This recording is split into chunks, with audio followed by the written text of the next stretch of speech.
पंतप्रधान नरेंद्र मोदी यांच्या चलनशुद्धीच्या निर्णयानंतर मनसेनं एक नवी संकल्पना प्रत्यक्षात आणली आहे।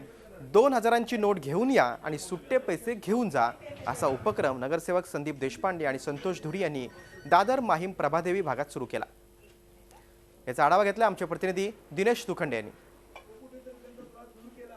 पंतप्रधान नरेंद्र मोदी यांच्या चलनशुद्धीच्या निर्णयानंतर एखाद्या ठिकाणी तुम्ही गर्दी किंवा लोकांची रांग बघितली तर आपण असं गृहीत धरतो की ती बँक किंवा एटीएम सेंटर असावं। माझ्या मागेही तुम्ही एक अशी गर्दी बघू शकाल किंवा लोकांची रांग, पण हे चक्क एका राजकीय पक्षाचं कार्यालय आहे।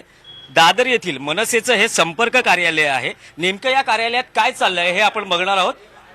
या कार्यालयात सध्या मनसेचे नगरसेवक संदीप देशपांडे आणि संतोष धुरी बसलेले आहेत।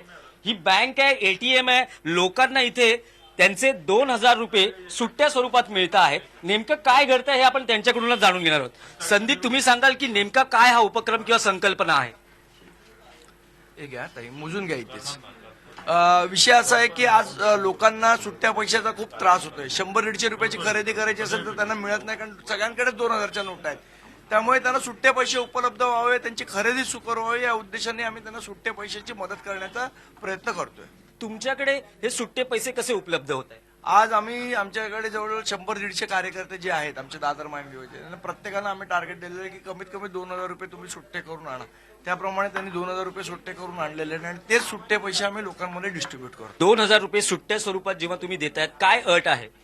काय नाही, फक्त सिनियर सिटीजन आणि लेडीज।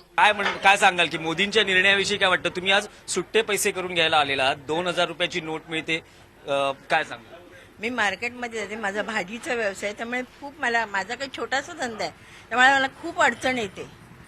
मला निर्णयाबद्दल योग्य वाटत नाही। पंतप्रधान नरेंद्र मोदी यांनी जो निर्णय घेतला तो लोकांच्या हळूहळू अंगवळणी पडतोय आणि विशेष म्हणजे ज्या राजकीय पक्षांनी या निर्णयाला आक्षेप घेतला होता तेही आता तो स्वीकारू लागले आहेत। ही निश्चितच कौतुकास्पद बाब आहे।